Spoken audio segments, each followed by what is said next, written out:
and welcome back to another episode of Just Gay Stuff podcast. I'm Lauren. And I'm Jess. The face you just made. I know. I'm trying to get in the groove because, you know, we always record these late at night and I feel like we have to really pump the energy up to make sure that we're appealing to our listeners. Yes, we do have to pump up their energy. Because sometimes, you know, we get into a bit of a slump and I notice the both of us start to settle into the episode and then we start talking like this. We're just comfortable. And I'm like, we cannot be like that. We need to be bringing the energy, bringing the heat. Bringing the pump. You sounded like Roz from The Incredibles. No, from Monsters Inc. I'm always watching you. Always watching. Always watching. Anyways, that was a random side note. Those who have been following along the last few episodes would know that you recently joined a soccer team. I did. Which is very exciting. And I have exciting news for everybody. We played our first official game last week and we won 3-0. Had a really good time. You did. And I had a great time too. I got super into it. Lauren's on the sidelines being yelling, like screaming. And then she goes, "Did you hear me?" And I was like, "No." My throat was so sore from yelling and your mum was like, "Well, stop yelling." I was like, "No, that's half the fun." And then I said to your best friend who is also on the team and I was like, if you told me 18 years ago that I would be sitting on the sidelines. You'd be this invested in soccer. You'd be like, yeah, right. But the lesbian hiding inside you knew that you would be invested in a women's soccer, some sort. Soccer team. Yep. just the whole team. No, I'm just kidding. But you're probably feeling a bit uncomfortable in this chair right now. I am, because you know what they don't tell you about stopping playing sport for 17 years and then picking it back up again is all the injuries you cop. I have the biggest bruise on my leg that literally looks like I got smashed with a cricket bat. It looks like I beat you up. And then I've done something to my back which stemmed from the game because I have weak muscles apparently. You know, when you don't use them for a long time, they start to deplete on you. It's also your age. Yeah, also when you're above 30, things start to go downhill without your knowledge. So currently in the pod room right now as we're recording, I have a TENS machine on and I also have a wheat bag for my back. And I have to tell this funny story before we get into our episode for today. I went to the bowling alley today and I know you're probably thinking, oh, she's got a sore back and she went bowling. What a dipshit. Yeah, your mum was like, why? It actually helped stretch my back out and I wasn't being silly about it. I was being careful. Anyway, I had these Denko Rub heat packs like stuck to my skin and they're supposed to give like up to 8 hours of relief. Oh, wow. It's like having a heat pack like stuck to you. Yeah. Anyway, one I had on my upper back and it came unstuck. So what I ended up doing was like folding it in half and tucking it in the back of my pants. Yeah. And then I went to the toilet and I forgot that it wasn't stuck to me. So I pulled my pants down to go to the toilet and it fell into the toilet. Oh my God. And I was horrified because I was like, I can't leave it there. Were you in that like, shit, what do I do moment? Yeah, because I was like, I can't leave it there because I can't flush it because it'll block their system and then it'll make me feel really bad. Like you just can't do that. So I literally put my hand into a public toilet and picked it up and put it in the sanitary bin. Yeah. Because it was my fault it was in there in the first place and I wasn't going to run from my problem. No. So that was my oh my God moment for today. I put my hand in a public toilet and got out the thing I dropped in there that is not meant to be in the toilet. You did a public service by not leaving it in there and not leaving it for the poor workers to have to get out. Thank you, Lauren. Thank you for that because I feel like I could have easily run away from that situation. But, you know, it's all about facing your fears this year and being responsible. I'm sure about the people at the bowling alley were very appreciative to not have to do they were too. My nightmare situation would be flush it and then it starts to overflow. Bubbling. And then you're like, we're leaving. There's a flood coming out of the women's bathroom and I'm like, oops, I did that. Run away. Yeah. But I didn't. I faced it and I scrubbed my hands thoroughly for 10 minutes with 10 litres of soap I love that you had to clarify that you scrubbed your hands thoroughly for our listeners. Yeah, well, I didn't want anyone to be like, oh, she's a grub. I mean, that was the first words I said to you. Anyways, we'll get to the episode after rambling on now. Definitely. So what have you got for us today, Lo? So I know that everyone really enjoyed and loved our influential gay couples episode. I know that I thoroughly enjoyed researching that one because we learned a lot. I thoroughly enjoyed listening. Yeah, we learned a lot about the history that it holds and different gay couples within history. But I wanted to say to you, and I'm sure our listeners have also experienced this as well, and with all the fun DT stuff America. stuff going on. Well, even in Australia recently, which I hate, and I feel so sick when I see I certain think it's ads. heaps of yeah.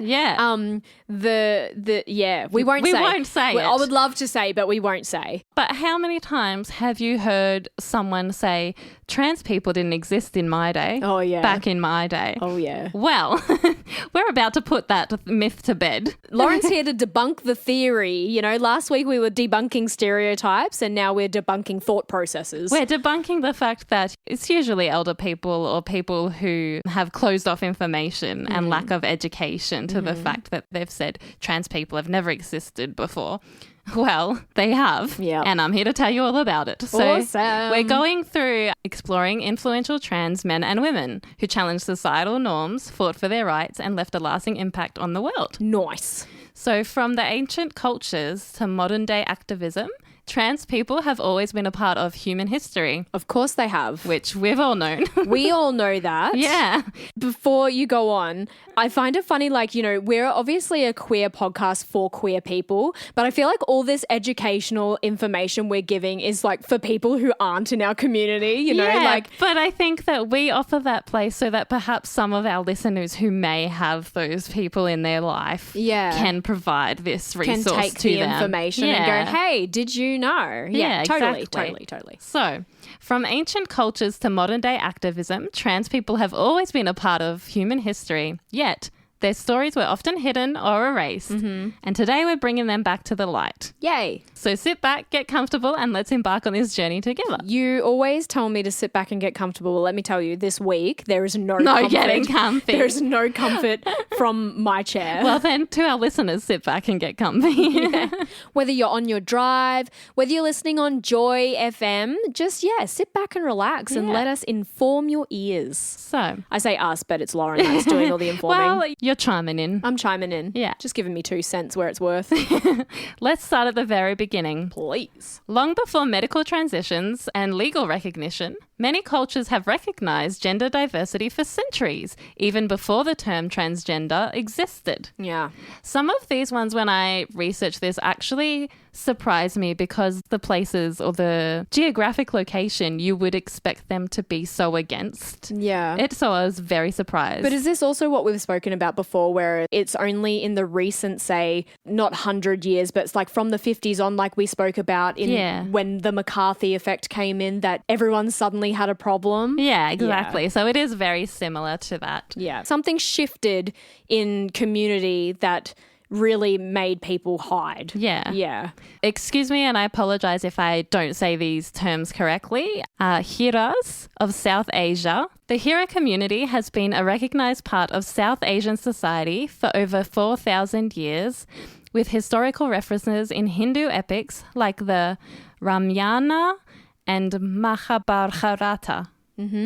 I don't know how to say you that. did good. You did good. Hiras are often described as a third gender, distinct from men and women, and many identify as transgender, intersex, or eunuchs. Wow. There you go. In Hinduism, Hiras are linked to the deity Bhakhara Mata, a goddess associated with transgender identity. They are also connected to good luck with that word. Adahanara Shiv Shavara. I think that was pretty good. Yeah. Good, actually. I tried. A composite deity representing both Shiva and Parvati, symbolizing gender fluidity. So essentially they're taking the male and the female and going, it's like together, making a third gender, and that's the symbol of both. And deities are gods, so, you know. It's like this celebration of people. Celebration, yeah. In Islamic traditions, which is different to Hindu, Hiras in South Asia have also held roles in royal courts, particularly during the Mughal era, where they served as advisors, administrators, and guardians of the harems. Hiras are believed to have special spiritual powers, particularly in bestowing fertility and prosperity. It's common for them to attend weddings and birth ceremonies, offering blessings in exchange for gifts or money. Wow. Refusing a Hira's blessing or disrespecting them is often considered bad luck, further cementing their role in these rites. I wish we would take on that in our everyday life now. Yeah. Because it'll bring you bad luck. Because exactly. being a disrespectful person, karma's going to get you. Yeah, karma will get you. So again, despite their long-standing cultural presence, hearers often face discrimination and social ostracization and legal struggles. India, Pakistan, and Bangladesh have all taken steps to recognize the third gender legally, but stigma persists, particularly in employment and healthcare access. Wow. That's really sad. And see, again, the India surprised me. Well, it's like in one section you're saying history has celebrated these people, but now in the modern day, that celebration has got a stigma about it, and then we're still being shunned by society. I say we, I don't mean me as a transgender person, but I mean as part of the queer community. You know, we all exist and coexist together. Exactly. And like what you said before, it was like we were all celebrated at a time and then something happened within history and suddenly it was ostracized. I've spoken a bit about this before because I have a friend who is North American Indigenous, and I did realize when we had off the pod spoken about transgender people how the North Americans have the term two-spirit. I've heard of two-spirit before. So the term two-spirit, coined in 1990 at an Indigenous LGBTQ plus conference, refers to individuals in many Native American and First Nations cultures who embody both masculine and feminine qualities. However, this concept existed for centuries under various tribal names before colonization. Yeah. Is this where it changed? Like colonization suggests that that's where we had social norms, It right? was the white man. Yeah. Yeah. So the two-spirit individuals often held sacred or ceremonial roles, serving as healers, matchmakers, storytellers, and spiritual leaders. Unlike Western gender binaries, many Indigenous cultures saw gender as fluid and adaptable. I don't see why it has never been. No, neither. I don't get it. But then we grow up in the part of society that does accept, and we are open to fluidity and all these things. Yeah, exactly. The Navajo recognized Nadlihi, individuals who transitioned between masculine and feminine roles. The Lakota had Winkte, typically assigned male at birth but living in feminine roles as fulfilling important social and spiritual responsibilities.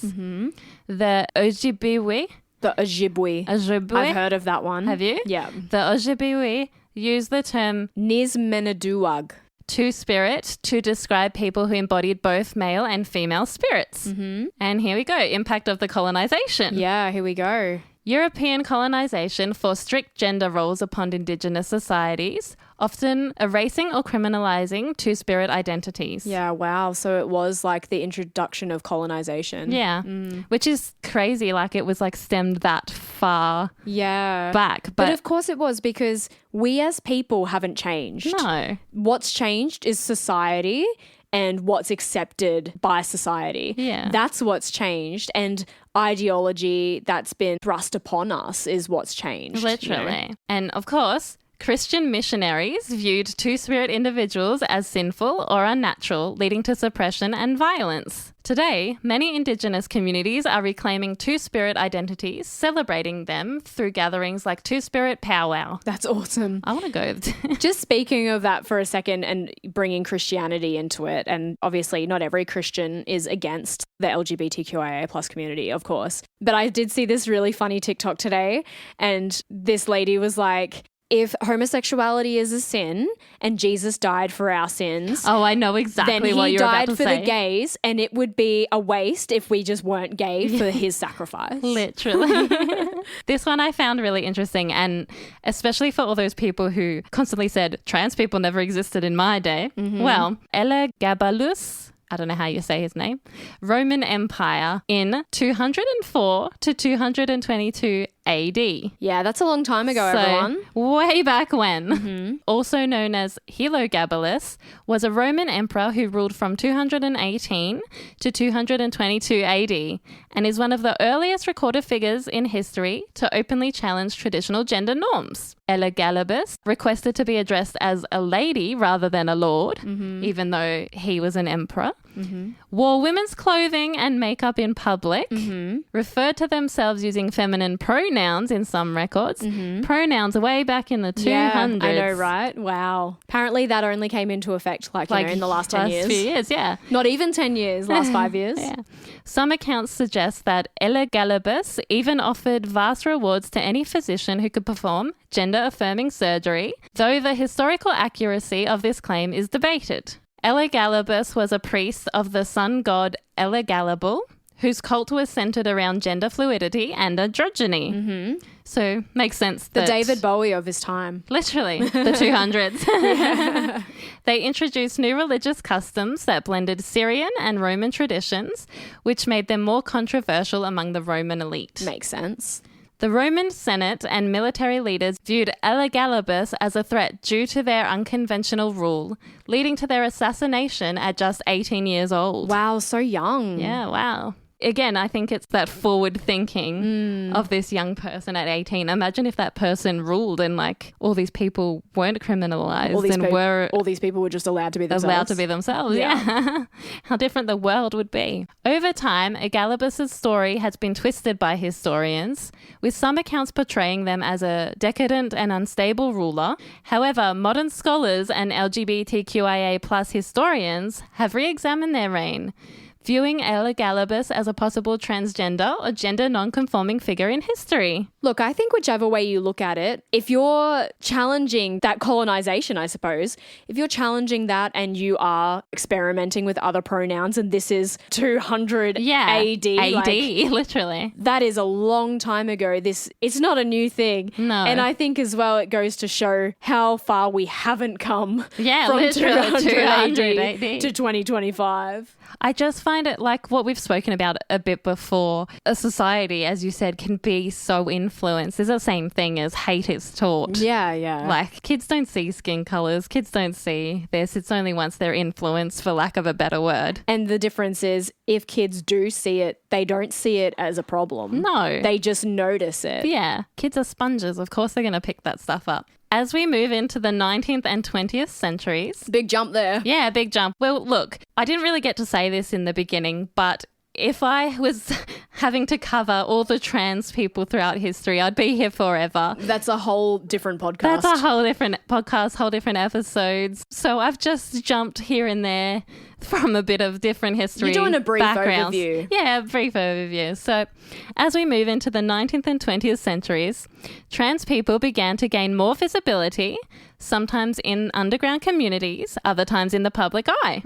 Today we're diving into the lives of some of the first trans individuals who made history. I'm going to start with Jenny June, a pioneer in trans autobiography and identity. I've never heard of Jenny June. I hadn't either until I started doing research, but I was like, oh, this is really interesting. Wow. So Jenny June, born in the mid-1800s, was one of the first known trans women in the United States to document her life in writing. Wow, that's cool. That is cool. Living in a time when gender diversity was not widely understood, Jenny's stories provides an invaluable glimpse into the realities of being trans in the 19th and early 20th centuries. Obviously, this is in Western culture now where colonization we're in the has US happened. We're back to that, it's taboo. Yeah. Yeah. This was really cool, what she named her autobiography. So her autobiography, the autobiography of an androgyny. And I'm like, is that where the term androgynous comes from? Well, I think that term was probably around. Yeah. Stands as one of the earliest personal narratives about gender variance, offering an intimate look at her experiences, struggles, and survival tactics in a society that largely refused to recognize her. Wow. I wonder what it covered. Yeah. I'll have to find it if it's online or somewhere to read it. I'm sure it is. It'd be in like a history section for sure. Somewhere. Jenny lived in New York City, where she was part of an underground queer and trans community because, unfortunately, all the fun queer stuff was underground. Yeah. She was a member of the Circle Hermaphroditos, an early organisation formed in the late 19th century to provide support for people who identified outside the gender binary. Look at that. It was the 19th Late century, 19th. 1800s. Yeah, wow. So they had support groups for people back then. That's so good. Support groups in the 1800s. Look at us go. I'm still feeling like we haven't come far enough. We haven't. This secret society was one of the first known groups in the US dedicated to what we now call transgender and non-binary individuals. Wow, that's so cool. This is what I love about doing these episodes, like when you find out that cool information and you're like, oh. I think the best part about that is when you do hear from people outside of the queer community trying to pull us down, you go, well, actually. Here's my information. Yeah. New York, like many urban centres at the time, had hidden pockets of queer culture, particularly in nightlife and entertainment. Yeah, well, that's where we were all banished to. Yeah. Despite the harsh legal and social consequences of gender nonconformity, individuals like Jenny June found ways to form communities, often in margins of society. Yeah. Well, that's where community starts, right? Because in the margins, people are looking for other people like them who are outcast or not accepted. So, you know, that's where community starts in those groups. Exactly. So Jenny June's autobiography was groundbreaking for several reasons. Okay. So first of all, it was a personal testimony in a hostile era. At a time when medical and legal authorities viewed gender variance as either criminal or pathological. Of course. Jenny's decision to share her story was incredibly brave. Her writing gives us first-hand account of the emotional, social and economic struggles she faced as a trans woman. In her autobiography, Jenny describes gender in ways that challenge rigid binaries. She refers to herself as androgyny, a term used to describe people with gender expressions that did not fit traditional male or female categories. I think it's androgyne. Is it? Yeah. Androgyne? She's an androgen. Oh, okay. Yeah. I don't know. Today, her experiences might align with how some people identify as non-binary. The third topic within her autobiography, exploring love, desire and relationships. It would be challenging, I think. Yeah. Yeah. So Jenny openly discusses her relationships and attractions, particularly her love for men.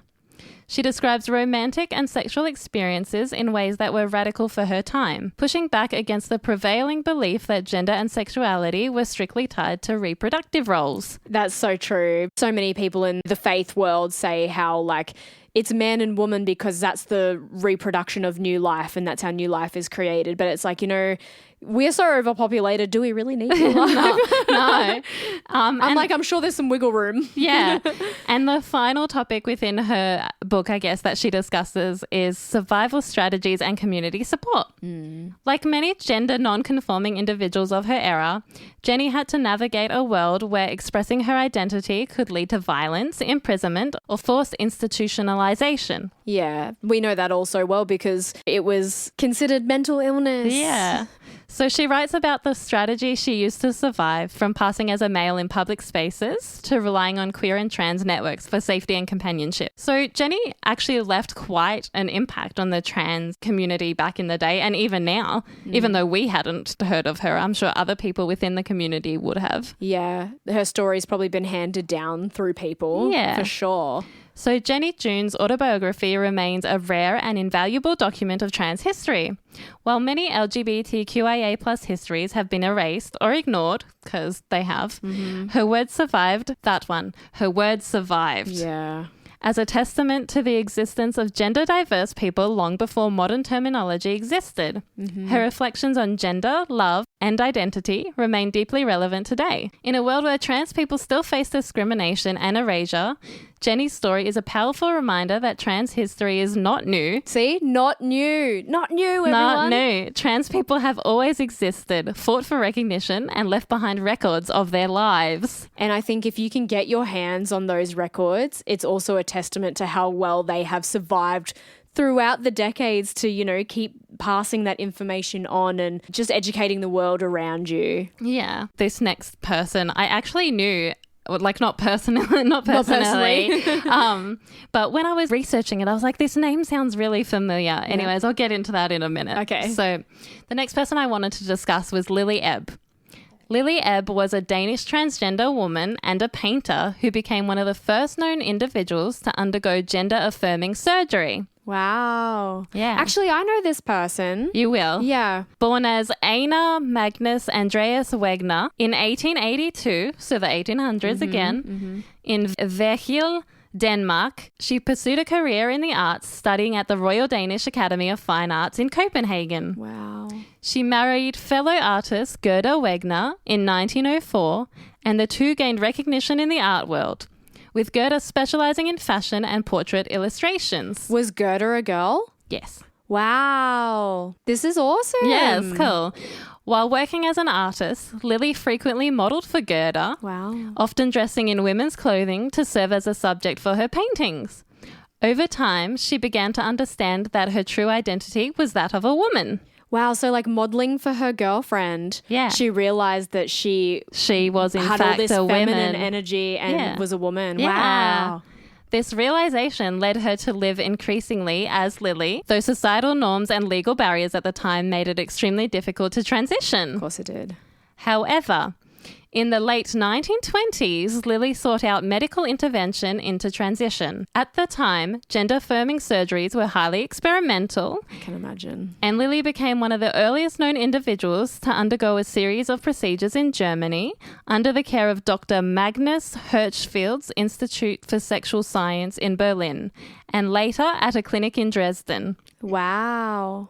So the surgeries that this doctor performed were performed between 1930 and 1931, and these included orchiectomy, Orchiectomy. Yeah. removal of the testes, pinectomy, removal of the penis, vaginoplasty, construction of a vagina, ovary and uterus transplantation, an experimental and ultimately fatal procedure. Wow. So think about that fact, like, you know, Yeah. 1800s to 1900s, the first person that history knows of to have all these gender Affirming surgeries. Yeah. And I'm sure it's in the name itself, right? It was an institute for sexual science. So these were probably surgeries that had never been performed on an actual human before. Yeah. And this person was willing to go through essentially what could have been fatal procedures just to live as themselves. Yeah. Because ultimately, if you're not living as yourself, You're not living. well, that's fatal anyway, isn't Yeah. it? And so many of our trans friends have said, you know, when we talk about gender affirming care, it really is a case of life or death. Because imagine waking up every day and hating what you see. Yeah. That would just be that it would kill you. Yeah. It absolutely would kill you. Unfortunately, since reproductive organ transplants were not viable at the time, Lily suffered severe complications following her final surgery, and she died in September 1931, likely from organ rejection or infection. Oh man, that's sad. So she literally just got to be herself in that last year, and then she died.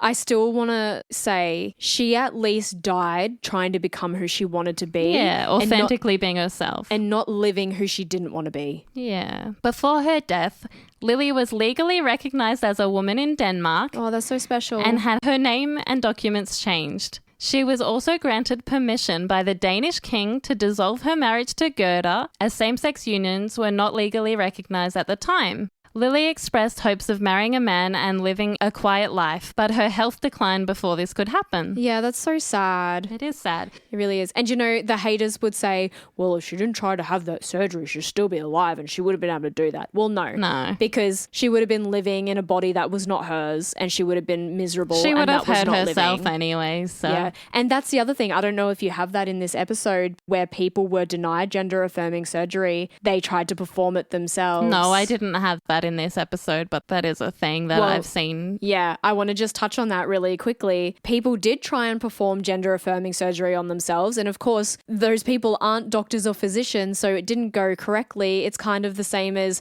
when abortion is illegal and people feel stuck and they try and do it themselves. It's fatal. And that's just really sad that there was no one there to help them in that time. Yeah. So this kind of comes back to where I was like, oh, I know this person. Yeah. So Lily Ebb's story remained largely unknown for decades, but gained renewed attention with the publication of Man into Woman in 1933, a book based on her diaries and letters. Later, her life inspired the 2000 novel The Danish Girl by David Eberhoff, which was adapted into a 2015 film starring Eddie Redmayne. Yeah, that's right. Have you seen that film? I've seen bits of it. Oh. I've seen like YouTube shorts. I Yeah. haven't actually watched the film, but we need to watch all these queer Yeah, films. that's how I knew, because I had seen the film. Wow. And whilst the film brought greater awareness to Lily's life, it faced criticism from trans activists for historical inaccuracies and for casting a cisgender man in the role instead of a transgender actress. Yeah, and look, I can understand that, and I would like to think if we were to do that movie over, then we would be casting the correct people. Yeah, and later on, Eddie Redmayne did apologise, and I think that he even felt himself that he wasn't right for the role either. I think we have to also ask ourselves, though, in the times that some of these movies were put forward, how many trans actresses and actors did you know? Yeah, exactly. Not a lot. Not a lot were at the forefront. Or a lot of them were young and haven't been up and coming yet. Yeah, so you also have to ask yourself, well, who was out proudly and living their truth at that time that people were, you know what I'm saying? Yeah, I know what you're saying. So Lily Ebb's courage helped pave the way for the future advancements in transgender healthcare and visibility. Her experiences, though tragic, contributed to medical discussions on gender identity and surgeries. Today, she is recognised as an important figure in trans history, LGBTQIA+ rights, and medical history. That's so special. So she essentially started the conversation for doctors to be like, hang on, how can we do something to help these people? And think about that surgeon too. He obviously got those first few surgeries right for her to be living as her true self until 1931. So then it's like, okay, where did I go wrong? How can I help the next person? Yeah, exactly. And she got the ball rolling. And, like it was only 1931 for that last surgery. So look how far medical advancement has come since then. Yeah, definitely.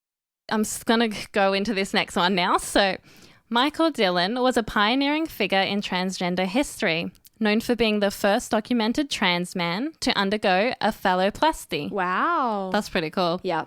His journey was groundbreaking, not just for medical advancement he underwent, but also for his contribution to trans visibility and advocacy in a time when such topics were still taboo. Yeah, of course. Born Laura Maud Dillon in 1915 in the UK, Dillon struggled with gender dysphoria from an early age. As a child, he preferred traditionally masculine clothing and activities, often feeling disconnected from the gender he was assigned at birth. Mm-hmm. Despite these struggles, Dillon excelled academically and went on to study at Oxford University. After university, Dillon took a job at a Bristol garage, where colleagues recognised his masculine presentation and referred to him as one of the boys. However, his physical appearance did not align with his identity, which led him to seek medical intervention. So what you're saying right now is he went and got a job in the field he wanted to get a job in, and they just accepted him like that. Yep. And they didn't need to ask questions or be derogatory or be disrespectful. It was like, yep, you're one of the boys. You're one of the boys. Let's go. Wow. Yeah. Dillon's medical transition began in the early 1940s when he was treated with testosterone, which helped masculinize his features and deepen his voice. However, he sought further surgical intervention. He consulted Dr. Harold Gillies, a pioneering plastic surgeon who had developed reconstructive techniques for injured soldiers during World War I. Wow. Between 1946 and 1949, Gillies performed a series of surgeries on Dillon, making him the first known trans man to undergo a phalloplasty. Isn't that pretty cool? That's really cool. I'm just wondering, did he have to perform phalloplasties on certain soldiers because they were affected in that area? Because then he would have had that insight in, I've reconstructed genitals before, so as opposed to reconstructing, I can just construct. I know. Yeah. I think that's really cool to talk about and find that out. Definitely. I have not looked into the doctor more than this surgery, but knowing that information. That's the cogs that gets my brain turning. The brainwaves came from somewhere. Yeah. So beyond his personal transition, Dillon was an advocate for trans rights and healthcare.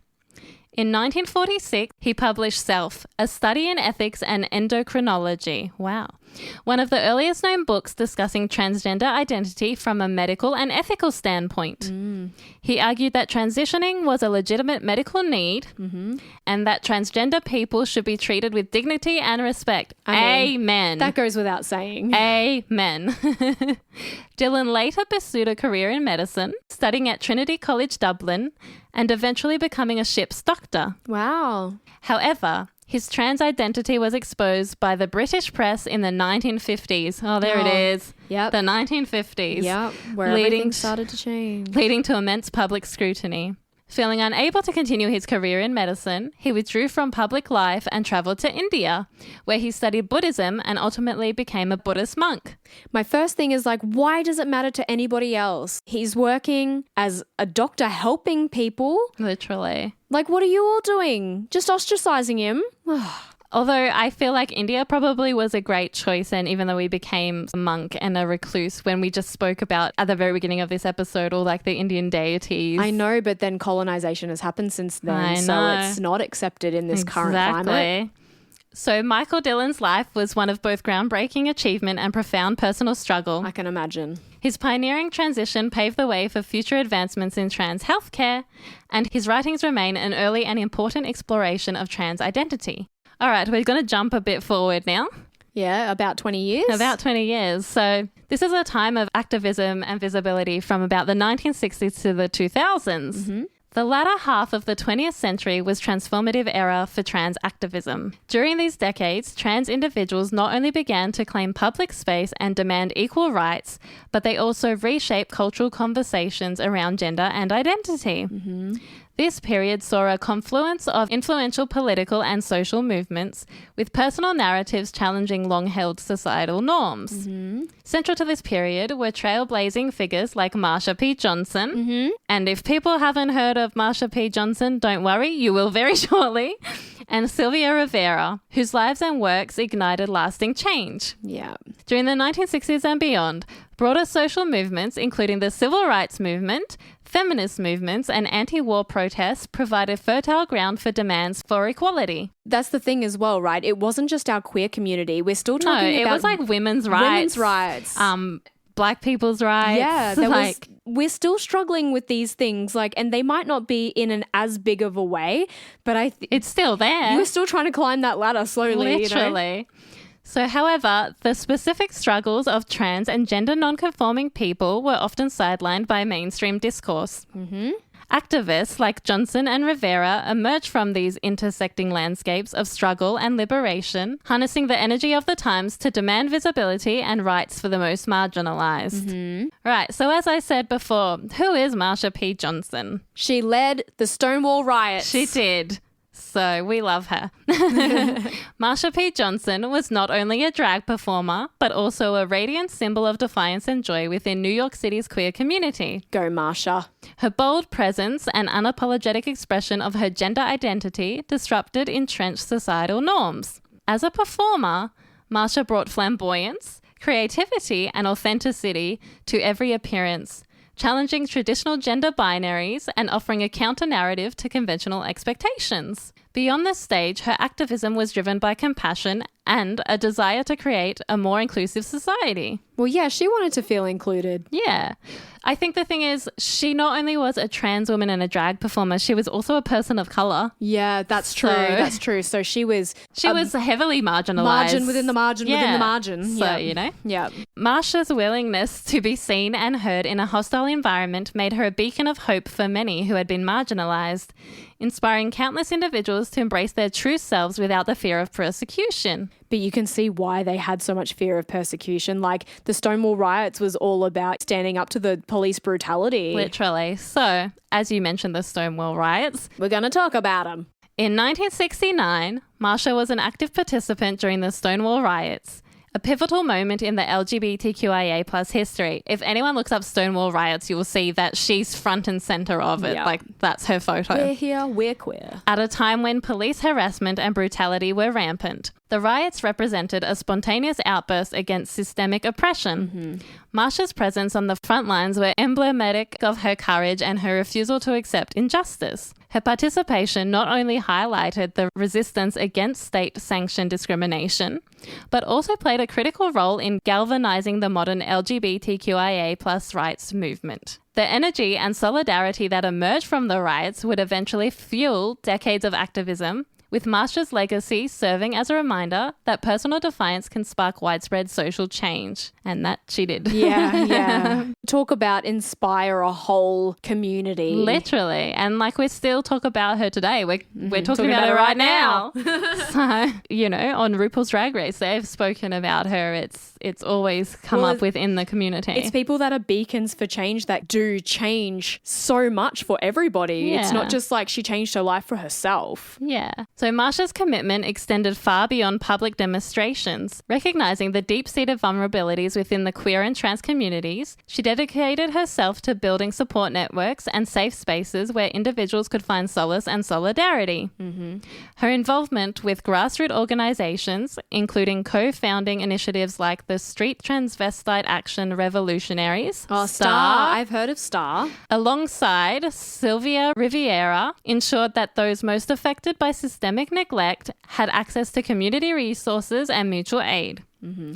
Through her community work, Marsha provided not just immediate emotional support, but also practical assistance, such as help with housing, food, and health services, empowering individuals to navigate a society that often left them behind. And that's also the other section that we don't talk about, like there was police brutality, there was no acceptance from communities and things like that. But we don't talk about how those people then often faced homelessness and no rejection. job. Yeah, exactly. So, she was more than just the Stonewall riots, founder of change. Well, it was more than just queer representation. It was, let's house these people, let's feed these people that have all been rejected by society. Yeah, so a hero in her own right. Absolutely. As I just mentioned before, I was talking about Sylvia Rivera, who also helped found these communities with Marsha. The Star Foundation. Yes, and the Star Foundation, yeah. So who is Sylvia Rivera? Sylvia Rivera's activism was defined by her relentless pursuit of justice for trans individuals, especially those from marginalized communities. Yeah, so those from African American descent and stuff. So Riviera understood early on that the fight for equality was multifaceted. She recognized that the challenges faced by trans people were deeply intertwined with those encountered by people of color, the poor, and other marginalized groups. What did we just say? Yep. Her commitment was rooted in the belief that true liberation was only possible if every member of the community was supported. Well, there you go. There's equality. And we talk about equality being like the same rights for everybody, but equity is also important, which is where if somebody needs more than you, they get what they need to be on the same level as you. I know. Have you seen that meme where it's like, you know exactly what I'm talking about? So Rivera was also very outspoken against any attempts to sideline trans issues within the larger LGBTQIA+ movements. Mm-hmm. She consistently argued that neglecting the struggles of trans individuals would only perpetuate systemic injustice. Mm-hmm. Her advocacy pushed the community to broaden its focus and address the full spectrum of discrimination, ensuring that no one was left behind in pursuit of civil rights. Yeah. I think that's the same thing we talk about as well, how within the community sometimes we people still have division. Yeah. Sylvia Rivera's practical activism led her to co-found organizations that directly address the immediate needs of the queer community. So the STAR community, alongside Marsha P. Johnson, Rivera helped establish STAR as a grassroots organization dedicating to supporting homeless, queer youth, and many whom were transgender and non-conforming. STAR provided critical resources such as shelter, food, and clothing, addressing the urgent needs of vulnerable community members who had been rejected by families and society. Yeah, see, that's the other thing. They're not just rejected by society, but like kicked out by family members. And that's why some of us become homeless in the first place. It's just that immediate family rejection. Yeah.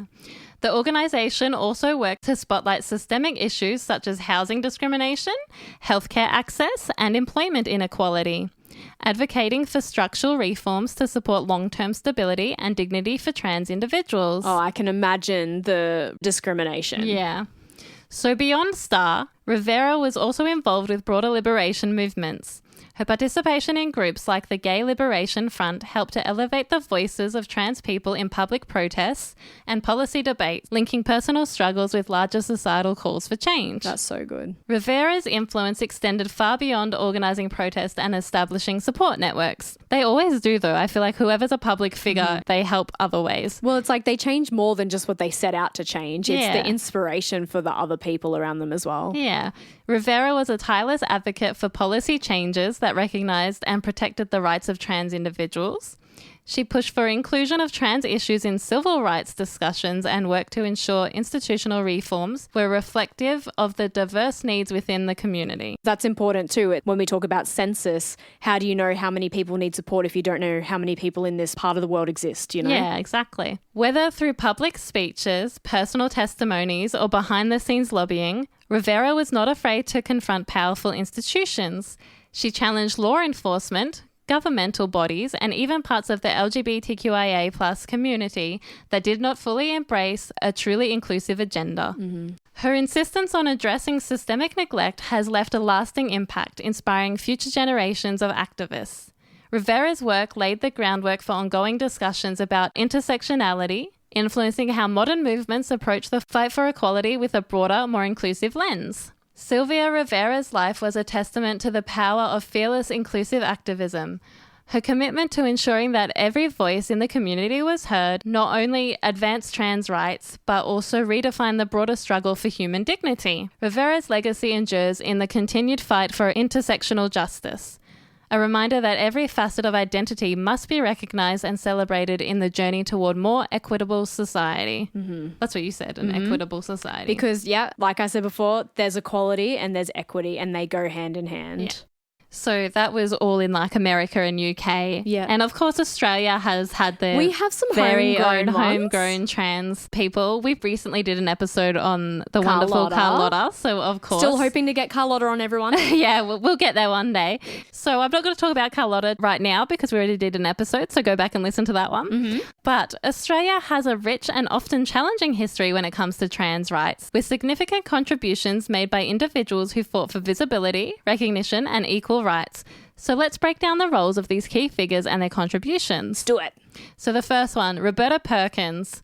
Roberta Perkins was one of Australia's most influential advocates for the trans community. Born in 1940, she was a pioneering figure in the struggle for transgender rights in Australia. She founded the Gender Centre in Sydney in 1983, which was one of the first support organisations for transgender people in the country. Wow. The centre provided essential services such as counselling, healthcare referrals, and social support, addressing the challenges many trans people face. In addition to her work with the Gender Centre, Perkins was a strong advocate for legal recognition of trans individuals, pushing for policies that would improve the lives of trans people. Her work helped lay the foundation for trans rights in Australia, and she was remembered as a key figure in transforming the country's approach to gender identity issues. And that was in the 80s. That was in the 80s. And we're still struggling, everyone. We're still going. The next person is Estelle Asmodel. That rhymes. She was the first trans woman in the country to have her birth certificate amended to reflect her gender identity. Yay. A significant legal victory. Absolutely. Born in 1964, Asmodel became a well-known model, musician, and activist, using her platform to advocate for the rights of trans people. Wow. She has also been involved in various legal challenges to help bring about the change for transgender community, particularly in the realm of legal recognition and healthcare access. Asmodel's activism and success in the entertainment industry helped raise awareness and visibility for trans people in Australia, breaking down barriers both in public perception and legal frameworks. Yeah, and the legal frameworks is the part that really matters as well. It's like great for representation, but someone's also got to be like, you know, handing it to the man and being like, where is the change? Yeah, exactly. Although societal repression meant many trans people lived in secrecy for much of Australia's early history, there are recorded instances of trans and gender diverse people in the colonial period. The earliest mentions of trans individuals in Australia are difficult to pinpoint, but some accounts exist of gender non-conforming people living among Indigenous communities. Yeah, of course. Or as part of the colonial population. Many of these individuals were forced to live hidden lives due to societal and legal pressure. However, as decades progressed, figures like Roberta Perkins and Estelle Asmodel began to emerge as visible advocates for change. These pioneering figures and the organizations they helped establish were vital in changing public opinion and legal frameworks around gender identity. Over the years, their efforts led to greater recognition and visibility for trans people in Australia. Legal reforms, including the ability for trans people to amend their birth certificates and access to gender-affirming care, were the result of decades of advocacies from figures like Perkins and Asmodel. Today, trans visibility has dramatically increased, and this progress is largely due to the efforts of groundbreaking activists, performers, and leaders who have used their platforms to shed light on the diverse experience of the transgender community. Now, I've got like a few notable transgender people from the modern world. I'm just going to go in dot points because otherwise I'd be here all day if we went into deep dives. So the first person, and I think if you've watched Orange is the New Black, you will know this person, Laverne Cox. I think Laverne Cox was the first transgender actress that I saw on TV that wasn't Carlotta. Yeah. Janet Mock. So for those of you who don't know, Janet Mock is a writer, producer, and director best known for her work on Pose, a groundbreaking television series centered around the lives of Black and Latinx transgender individuals in New York's ballroom culture. Yeah, wow. I've never heard of Pose and I've never heard of Janet Mock. I've never heard of Janet Mock, but I have heard of Pose because I've seen it. I think Prime or one of them has the thing. Yeah. Yep. Elliot Page. Everybody would know Elliot Page is an award-winning actor whose career has included prominent roles in films like Juno and the X-Men franchise, as well as recently Umbrella Academy. I was going to say Underbelly, I wanted but that's to wrong. say yes to Umbrella Academy because they actually wrote Elliot Page's transition into the show, which is incredible. Well, it's also so affirming for that person that, you know, these things can be done. Thomas Beattie made headlines in 2008 when he became widely known as the pregnant man after he conceived and carried 3 children as a transgender man. Wow, yeah, I've heard of Thomas Beattie. Actually, I was unsure. But I hadn't, I was unsure too until I read the pregnant man, and then all like those visuals come into your head and you're like, okay. His story was significant not only for challenging traditional narratives about masculinity and pregnancy, but also for expanding the definition of what it means to be a family. Yeah, that is the definition of challenging societal norms right there. Yeah. So the next one is a very lovable character, the wonderful Jinx Monsoon. You love Jinx. I do love Jinx because she was so underrated on RuPaul's Drag Race, and then she won RuPaul's Drag Race All Stars. She was the underdog. And also, look at how successful Jinx has become. Now she's in Chicago. Literally. And all over the world. The next one, and probably I think people's most recognizable trans actress at the moment for modern times, the wonderful Hunter Schafer. From Euphoria. And has contributed to activism for trans youth. Yep. MJ Rodriguez, star of Pose. Oh. And she was the first trans woman to win a Golden Globe. That's really cool. That is cool. Kim Petras, which I did know. Yeah, I knew Kim Petras. Pop singer and first openly trans woman to win a Grammy. Wow. Unholy with Sam Smith. That is a great song. That's right. This is really cool too.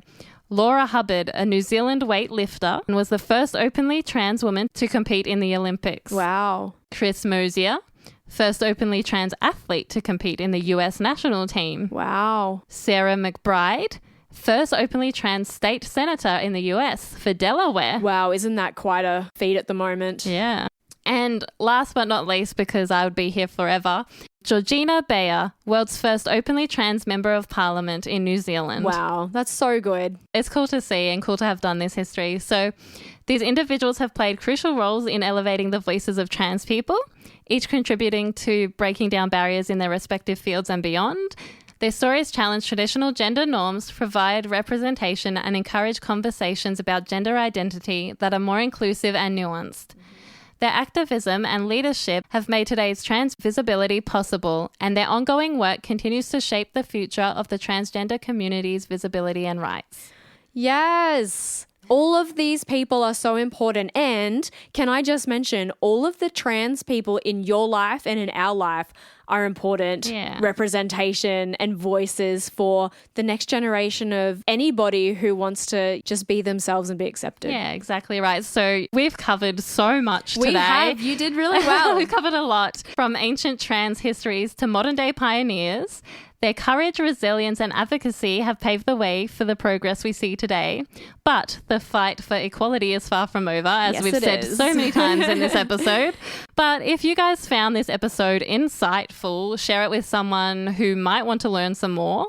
Trans history is human history, and it deserves to be told, honoured, and remembered. Yes, what a great way to end that. And I just wanted to say to our audience, do you guys have a trans hero that we didn't mention and can let us know either via email at justgaystuffpodcast@gmail.com or on our socials is probably the easiest way to get to us. Yeah. Leave a little comment below and let us know about some of your trans heroes. Yeah, let us know because we would definitely want to know about the people that are important to you. Yes. And so I suppose that's it from us for this week. That is it from us. Another historical episode that wasn't as depressing as normal. No, it wasn't as depressing. And I know that history is not light, but I tried to give the positive side of It was things. good. It was fun. And I loved learning it from you. Aw. So until next week, I guess you better remember to stay gay, motherfuckers. I'm talking about, you're talking about, we're talking about just gay stuff. Thanks for joining us on another episode of Just Gay Stuff. Make sure to follow us at Just Gay Stuff Podcast on all your socials and write to us with your stories at justgaystuffpodcast@gmail.com.